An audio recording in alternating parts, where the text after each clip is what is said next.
The PlayStation 5 Pro is finally out, and it's not great. The unboxing revealed that the performance is way less compared to the leak. The GPU comparison for a PS5 Pro is an RX 6800, a 4-year-old GPU that is half the price. Sony quietly removes 8K capabilities, which, to be fair, no one's asking for anyway, not yet at least. The actual performance is rather underwhelming. 4K Elden Ring performance is not as impressive as expected, and the Alan Wake 2 performance is laughable. The base PS5 actually outperforms the Pro. That's right, the cheaper, older base PS5 model outperforms the Pro. Although it could be because the console just came out and it's more optimized for the base model for longer than the Pro. Still, it's a rough start for this console. The only people that I can see buying this console are tech reviewers or PlayStation fanboys. For most people, the base PS5 is still fine, or if you want to try something new, get a PC instead. The PS5 Pro is out, and it's still not recommended for most people who want to play modern PlayStation games. Get the base model PS5 instead. It's cheaper, and it will do the job fine. That or get a PC for your gaming needs. Okay, bro, then don't act so threatened. Threatened? More like laughing our asses off. We're not threatened by a $700 Pro console that was initially outperformed by the base model. Is it the cracked, pirated version? I don't see how that's relevant considering Alan Wake 2 has no DRM in either version. You pedos can sure make a PC for $50,000 but can't buy games? Wow, what's with the pedophilia accusation? And yes, how dare we not want to get screwed by corporations? You're just salty that we can do it, and you can't. And you're also salty that we can mod characters to their peak sexiness, and you can't. I did buy Concord! My condolences. I'm gonna call anybody who I want what I want, and they can do the same! Fair enough, child molester. The PS5 Pro is a luxury product that is not good value for the average consumer, which is why if you're buying one, you're not the average consumer. You're rich, deep in pockets, you got money to burn, and you're loyal to the PlayStation brand. I'm fine with brand loyalty as long as you're not spreading straight up misinformation, but that's what fanboys do all the time. According to this person, the PS5 Pro is the best place to play. The guy highlights a feature where you can enhance the image quality for PS4 games. I saw plenty of videos talking about this, and the PS4 enhancement features on the PS5 Pro are so subtle that they're barely noticeable. It's definitely not the best place to play when the PS4 is a lot cheaper. That's also a feature that genuinely baffles me about the PS5 Pro. Enhancing PS4 games is a feature that the base PS5 should have by default. If I buy a backwards compatible console like a PS5, I expect the PS5 to be able to run my PS4 games much better. And then Bloodborne came in and was like, nah, I'm fine running at 30 FPS everywhere. Imagine gaming on a PC. Ugh. Imagine gaming on a $700 console that barely improves on the original and advertises features that the base model already does. It sounds like a waste if you ask me, but hey, it's your money, fanboys. You're the ones screwing with your wallets, not us. Contrary to plenty of the PC master race, I'm not anti-console. There is undeniably a market for all the console gamers out there, and the innovations made for the consoles are things that I'm definitely looking forward to, mostly so that I can use it on a PC. It's just that the PS5 Pro is bad value, and it will always be bad value compared to the base PS5. If you're in the market for a PS5, get the base PS5, not the Pro. And if you are gonna trash PC gamers, you're in for a rude awakening. Fanboys think PC gamers are wasting their potential.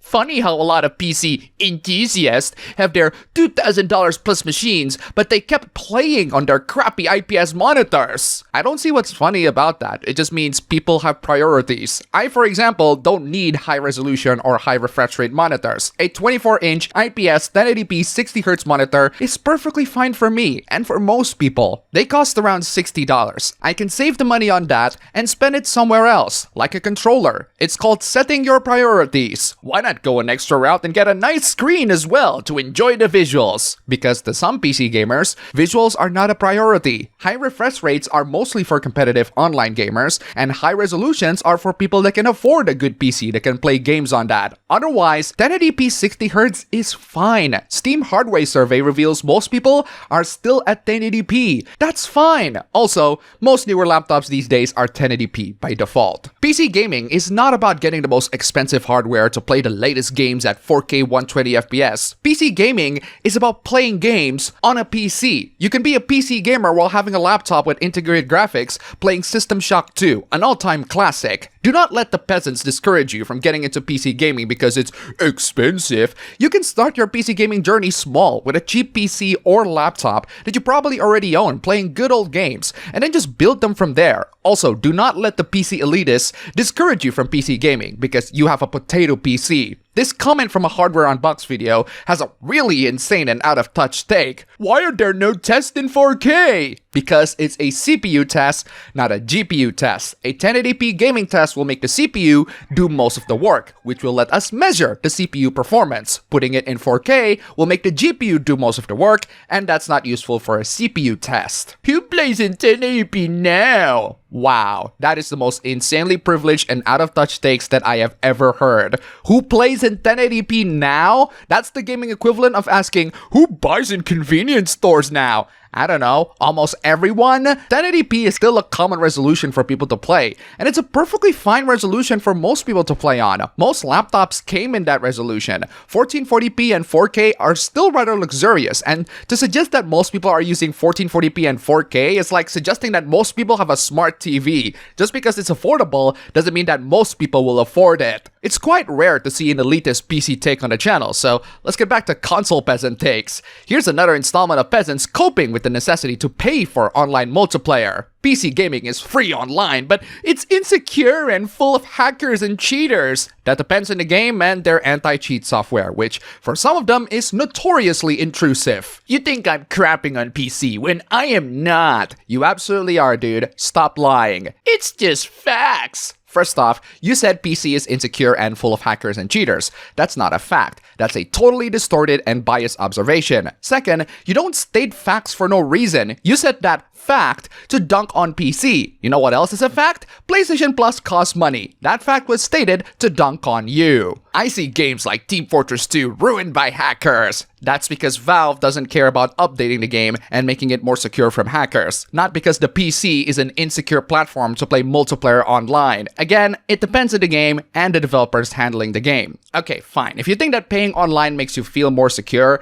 go for it. But I do have to say one thing to all the PlayStation fanboys out there. You are seriously losing games. Remember when Herman Holtz shut down the studio behind Concord and their mobile gaming studio, Neon Koi? Remember how he said that he's gonna bring games to other platforms as well? Most likely, he's talking about mobile instead of Xbox or Switch, but I sense a disturbance in this idea. Death Stranding, out of nowhere, was out on Xbox Series X and S. That's right, Kojima's PlayStation exclusive Death Stranding is out on not just the PC, but also Sony's biggest competitor, Xbox. Death Stranding is a polarizing game, but I personally love it as a weirdly relaxing post-apocalyptic truck simulator. Still, the game was on the Xbox Game Pass, so the game being on Xbox isn't that much of a surprise. Also, Kojima Production now has the full right for Death Stranding, not just PlayStation, which does explain why PlayStation lets one of their exclusives be on another platform. Regardless, more games being on more platforms is always better, as long as the port is good, that is. Man, it's nice to talk about great games once in a while, or at least games I like, especially when there's good news about the games that I like. So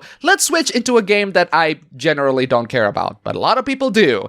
I don't really care about the new Dragon Age, but I do care about the people flinging crap at each other. Their discourse is really stupid. I don't care. I'm still playing. Bro, if you really don't care about what people say, just play the game and enjoy them. Saying that online means you do care. You just want a cheap dunk. Baldur's Gate 3 is far worse. Why? Precisely because it's a well-made game. Wait, what? That's a good thing. How are you gonna spin a good game to be a bad thing? Therefore, actually effective and peddling its propaganda. Oh, you're one of those anti-woke people that see woke everywhere. What propaganda are you talking about? The fact that I can have my half-elf female character have lesbian sex with Shadowheart? One person said that they didn't buy it because of that reason, and he said, based. Nice to know that people make purchase decisions based on ridiculous claims. Whoops, I'm making fun of the anti-woke crowds again. I better go back and make fun of the woke crowds as usual, because they will always be dumber in a lot of ways. Here's a game that has no politics. Metaphor ReFantazio and how its success is proof that politics are good in video games. That's because Metaphor's politics are in-universe, and not Life is Strange 2 Hispanic characters tearing down the giant border walls. I hate how that game aged like fine wine. The author knows very well that the game's politics are within the context of the game, which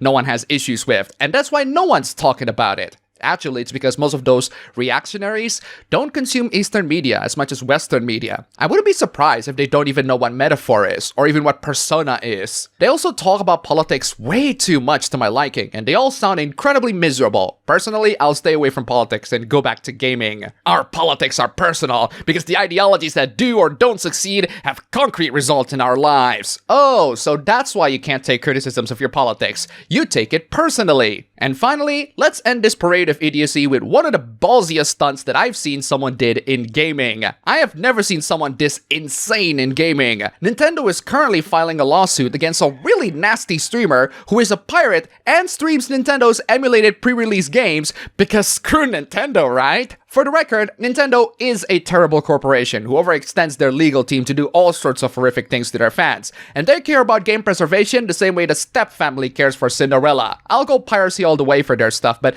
even I wouldn't go so far as to stream them and tease their freaking legal team. The lawsuit said that Nintendo is suing him for $150,000 per infringement of copyright, and $7.5 million in total. Nintendo is really not playing around this time. Whether the lawsuit will go anywhere is anyone's guess, but while I personally care for my own well-being and wallet, kudos to this insane jackass for poking the hornet's nest and about to lose millions of dollars for it. I hope it's all worth it. And that's all for the video today. Thank you all so much for watching. If you made it to the end, here's a cat. And also, huge thanks to all these wonderful sponsors. You are all fantastic. If you want to see your names among these legends, then check out the links below. Just $1. And you've supported this channel a lot. Seriously, thank you so much for watching. Don't forget to check out my ABB Show stream channel. Link below. Go subscribe. And I'll see you all next time.